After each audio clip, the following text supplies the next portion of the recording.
this program is not about someone else. It's about us. It's about all of us.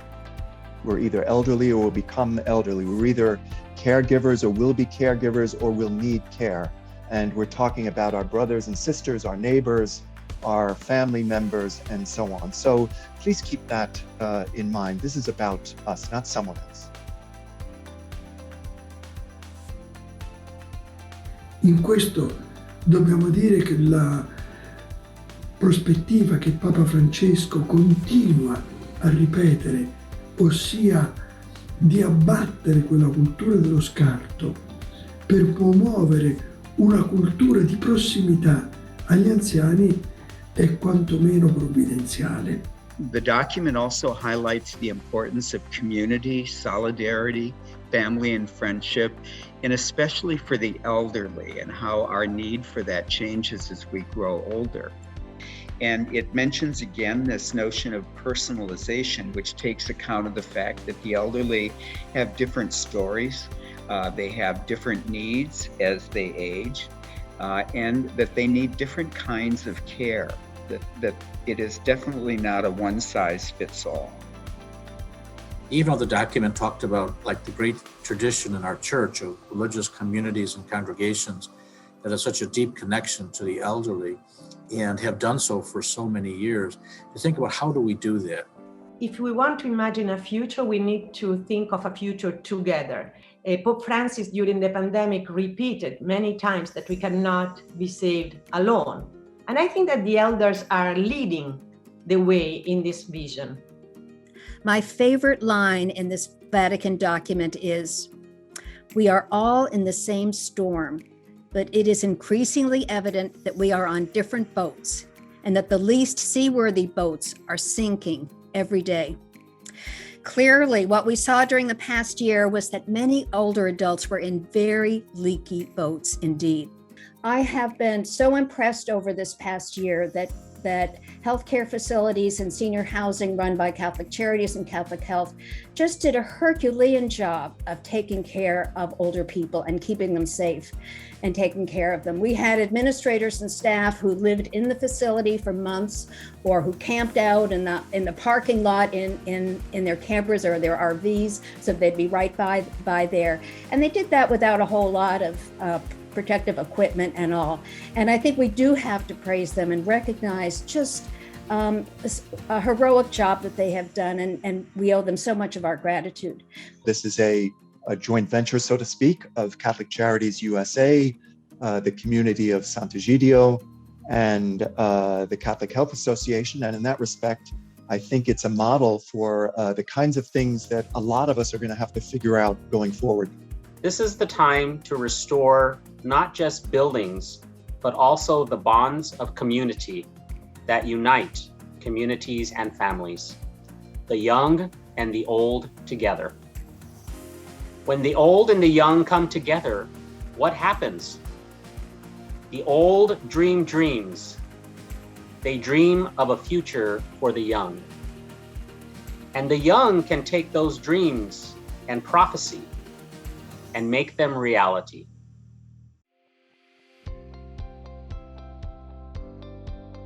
I can't imagine what it would be like to live your life, have your own house, then need more care, but having to share a room with a stranger. Not only does that limit privacy and raise the risk of infection, there's something about it that just doesn't seem humane.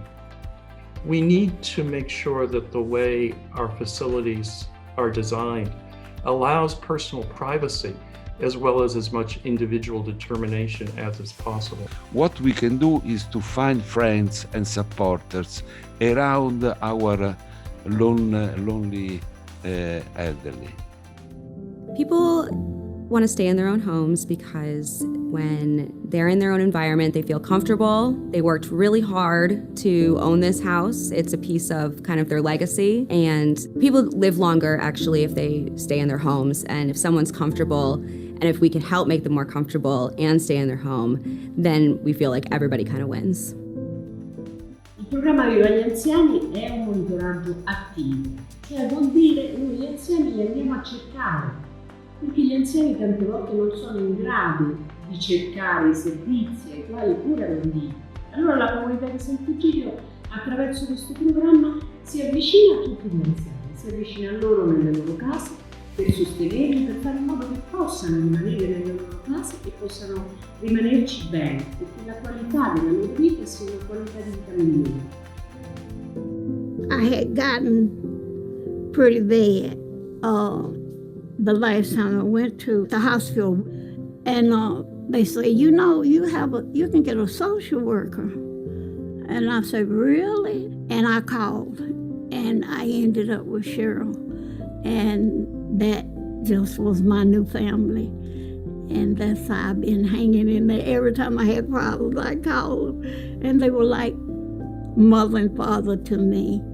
From the religious viewpoint, the value I've seen of living in community is huge. So what we're trying to do is bring community to them and let them know they're a part of our community and that they are our friends. This is a generation that grew up literally knocking on their neighbor's door and talking to them face to face. The technology is wonderful, but it never replaces the human person visiting. One lesson is never underestimate what can come from, the idea of serving someone and instead finding allies in your service. You think about, okay, retirement, I'm going to be looking forward to this, go see family, go visit, those kinds of things. And what I'm doing is visiting my back deck. And I don't get a lot of company because of the pandemic. I am by nature extremely social. So the first few months I actually found much more challenging than later on. One of the hardest things is being able to hug your family and be with your friends. We just don't do what we used to do, and I do miss it. But maybe in the future, I might do it again. Every person deserves to have that connection, that face-to-face. Everybody deserves face-to-face, particularly in their last moments of life.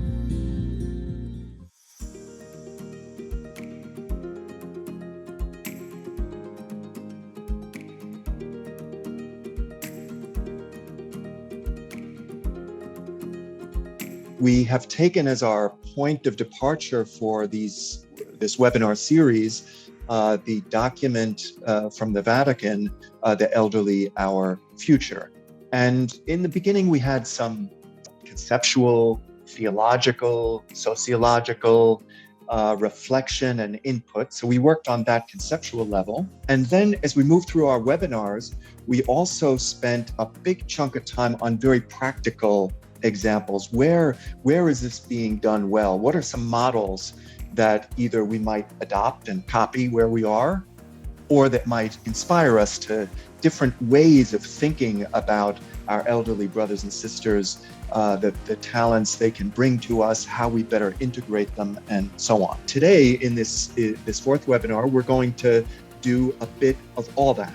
We, in the beginning, said that part of our mission here, part of our objective, is to change the culture of the United States in terms of how we think about our brothers and sisters who are elderly and how we integrate with them. Based on my rough math, that means that each of us participants is accountable for changing the culture of about 1,640,000 Americans, which may feel weighty, but remember what Margaret Mead told us: never doubt that a small group of thoughtful, committed citizens can change the world. Indeed, it's the only thing that ever has. So we might think about those words as we think about ourselves as just at the early phases of this wonderful culture-changing project. The statement we read from the Vatican reminds us that old age is our future. In our earlier webinars, we heard statistics, studied trends, learned of creative efforts, and were inspired by passionate speakers. Now, what should we do if we want to affect the big picture? What America as a whole should strive toward? What CHA should be known for? So let me offer 10 interrelated proposals for individual and collective action. 10 commandments, if you will. So the first proposal is acknowledge the reality and scope of the issue.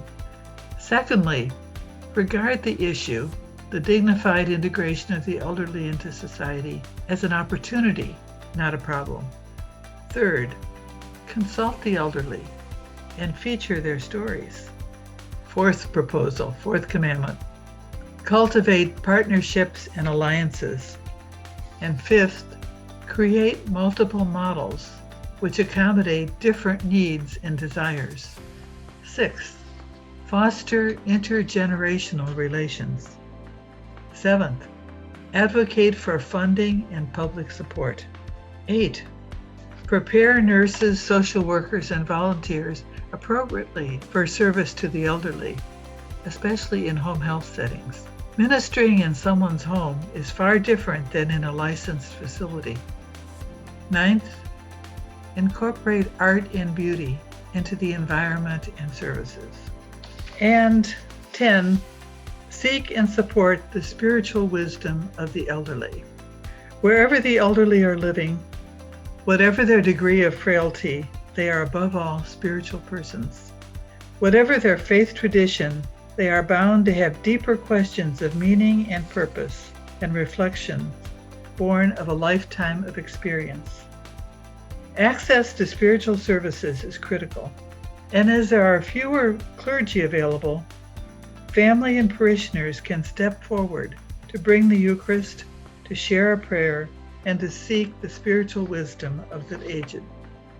The small team of Catholic Charities, of CHA and San Egidio imagined these 4 webinars, but we never imagined that we are the captains of the long-term ship here. Others may have ideas they want to try to help promote or be part of. Do we move to social media? Do we have more webinars?